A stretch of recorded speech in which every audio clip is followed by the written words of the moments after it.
নিরাভিমানী, নিরহংকারী, সাদাসিধে, নির্লোভী, প্রাণবন্ত, নৈতিক চরিত্রের অধিকারী এক মহান মানুষ, মহান সাধু।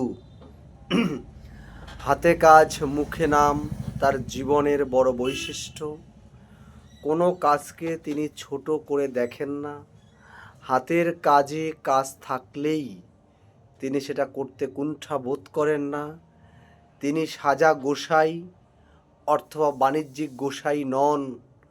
তিনি একজন প্রচার বিমুখ সত্যদ্রষ্টা মানুষ, যার স্পর্শে মনের মলিনতা দূরে যায়, যার ছোঁয়ায় সত্যিকারের হরিগুরুচাঁদের দর্শনের সাহিত্য পাওয়া যায়, যাকে দেখলে পরে মনের ভিতরে আনন্দের পল্লবে পল্লবিত হয়।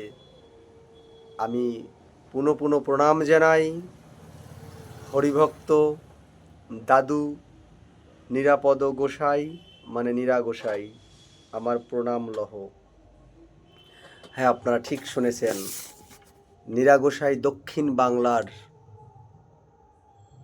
সাধুশ্রেষ্ঠ একজন গোসাই। এই মুহূর্তে আপনারা জানেন হরিগুরুচাঁদের দর্শনে গোপাল সাধু, এবং তারপরে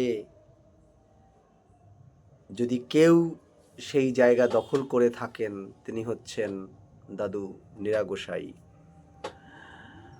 বর্তমান সময়ে শ্রী নিরাপদ বিশ্বাস মতুয়া, যিনি নীরা গোসাই নামে সর্বাধিক পরিচিত, বাংলাদেশের বাগেরহাট জেলার রামপাল থানার কালেখার বের গ্রামে 1950 সালের 22শে এপ্রিল শনিবার জন্মগ্রহণ করেন। পিতা শ্রী নগেন্দ্রনাথ বিশ্বাস, মাতা শ্রীমতী রাধারানী বিশ্বাসের কোল জুড়ে 1950 সালে পৃথিবীর আলোয় উদ্ভাসিত হন। নীরা গোসাইরা 3 ভাই 3 বোন। নীরা গোসাই যার হাত ধরে হরিগুরুচাঁদের কাছে এসেছেন,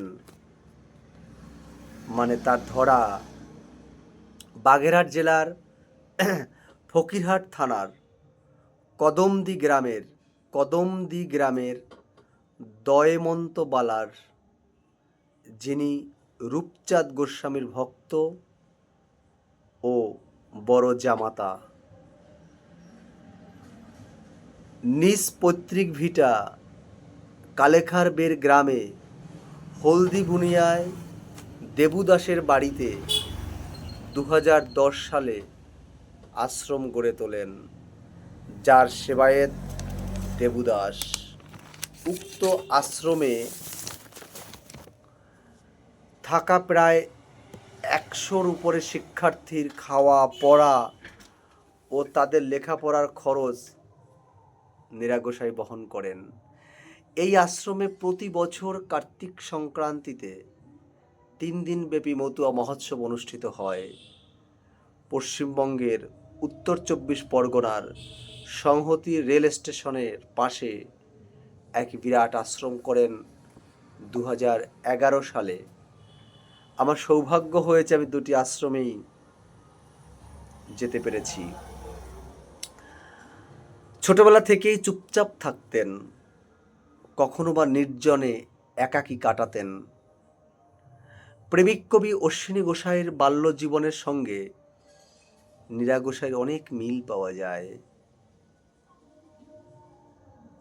তিনি এক দরিদ্র পরিবারের সন্তান। বাল্যকাল থেকেই অন্যের বাড়িতে দিনমজুরি কাজ করতেন।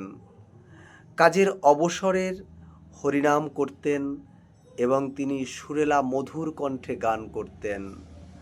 তার গানে মুগ্ধ হয়ে মানুষ প্রেমে বিগলিত হতো। ঠিক অশ্বিনী গোসাইয়ের জীবনীর মতো। জীবনের বহু চড়াই উতরাই পার হয়ে হরিচাঁদের কৃপায় একদিন রূপান্তরিত হন মহান ভক্তে। শুধু বলেন হরিনাম করো। তার দীক্ষাদান কিভাবে দিতেন?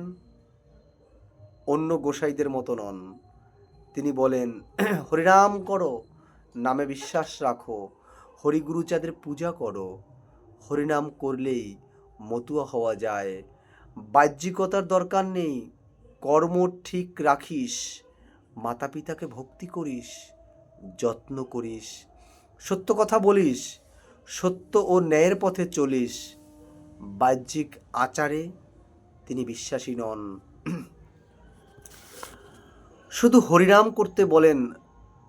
যারা রোগাক্রান্ত হয়ে আছেন তার কাছে বলেন ঠাকুরের প্রতি বিশ্বাস রাখতে। কখনো কখনো হরিবোল বলে গায়ে মাথায় হাত বুলিয়ে দেন, তাতেই বহু কঠিন ব্যাধি সেরে যায়। জল পড়া, তেল পড়া, ফুফা তিনি দেন না। মানুষ তৈরির জন্য তিনি অনেক ব্যবস্থা গ্রহণ করেছেন। তিনি ঠাকুর গুরুচাঁদের শিক্ষা আন্দোলনের একজন বীর সৈনিক।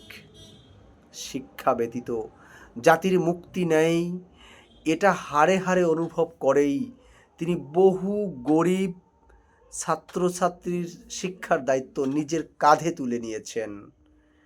প্রাথমিক স্তর থেকে বিশ্ববিদ্যালয় পর্যন্ত রয়েছে সব ছাত্রছাত্রী। একজন অর্থ সম্পদ শূন্য মানুষ কিভাবে এত বড় ব্যয় মিটান? এই প্রশ্ন আমার মধ্যে ছিল। আমি উত্তরও খুঁজে পেয়ে গেছি। উত্তর হলো সর্বস্তরের মানুষের সহযোগিতায় এবং হরিগুরুচাঁদ ঠাকুরের আশীর্বাদ বর্ষিত হয়েছে দাদু নীরা গোসাইয়ের মস্তকে। সাধারণ গুরু গোসাইরা মহোৎসব বা সম্মেলনে যেখানে আসীন হন, সামনে ধামা বা গামলা পাতা রাখেন প্রণামীর টাকার জন্য। নীরা গোসাই এর ব্যতিক্রমী। নীরা গোসাই ব্যতিক্রমী ধর্মী একজন মহামানব। তিনি কোনো সম্মেলন বা মহোৎসবে গুরু গোসাইদের মতো বসেন না। যদিও বসেন তাও একান্তে কোনো প্রণামীর পাত্র নিয়ে নয়। প্রণামী পেলে বিলিয়ে দেন যারা প্রণাম করতে আসছে তাদের মধ্যে। বেশিরভাগ টাকা দেন ছাত্রছাত্রীদের বই কিনতে, বেতন দিতে, স্কুলের পোশাক কিনতে, কাউকে চিকিৎসা করতে, ব্যবসা করতে, ভেরিতে মাছ ছাড়তে। না দেখলে বিশ্বাস করা যাবে না কি বৈচিত্র্যধর্মী কাজ। অনেক ক্ষেত্রে দেখা যায় প্রণামী যা পেয়েছেন তার থেকেও বেশি দান করা হয়ে গেছে। অর্থের প্রতি তার কোনো লোভ মোহ কিচ্ছু নেই।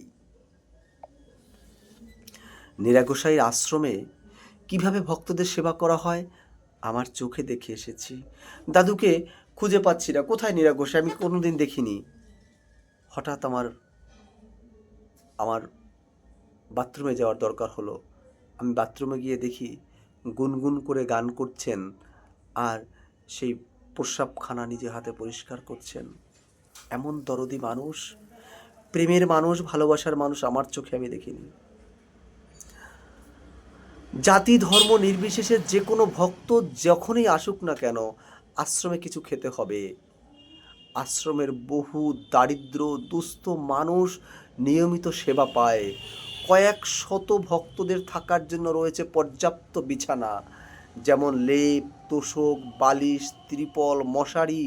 হাজার হাজার ভক্তদের খাবারের জন্য রয়েছে পর্যাপ্ত হাঁড়ি, কড়াই, গামলা, থালা ইত্যাদি ইত্যাদি। মানুষের সেবাই যে তার হরিচাঁদের সেবা, এই মানসিকতা গোসাইয়ের মনে প্রাণে গাথা।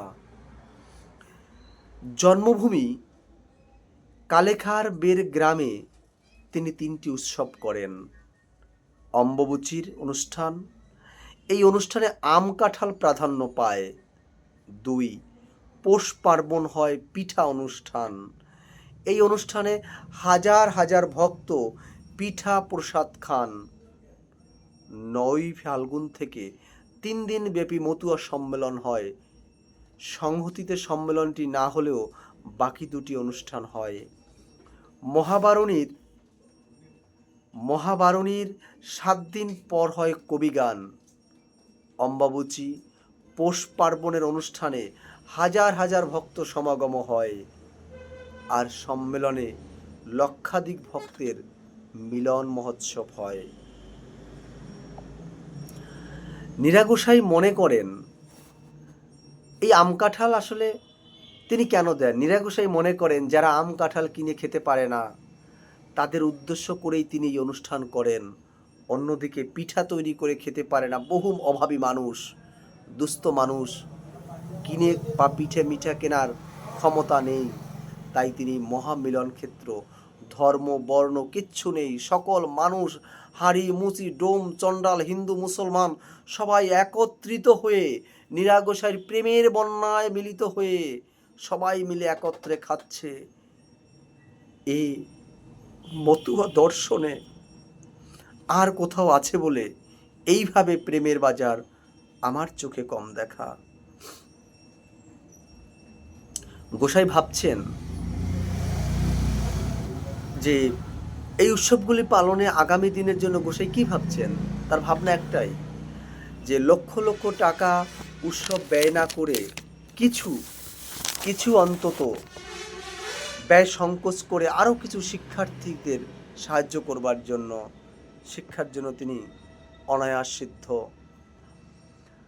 গোসাইয়ের জীবনে আরও কিছু লক্ষ্য, পরিচ্ছন্নতা, যা বর্তমান সময়ে গোসাইদের দেখা যায় না। নীরা দাদু সম্পূর্ণ আলাদা। আশ্রমে প্রবেশ করলেই দুটো দিক ধরা পড়ে। প্রয়োজনে গোসাই নিজ হাতে পরিচ্ছন্নতা বজায় রাখেন। শুধু উৎসবের সময় নয়, সর্বক্ষণ কোথাও কোনো ময়লা আশ্রমে থাকে না। আমি ঘুরে ঘুরে দেখেছি। হাজার ভক্তের খাবারে কত নিয়ম শৃঙ্খলার মধ্য দিয়ে পরিবেশিত হয় যা অনুকরণযোগ্য। যারা স্বেচ্ছাসেবকের দায়িত্ব পালন করেন তাদের হতে হয় বিনয়ী, নম্র, ভদ্র। গোসাই নিজে ঘুরে ঘুরে তদারকি করেন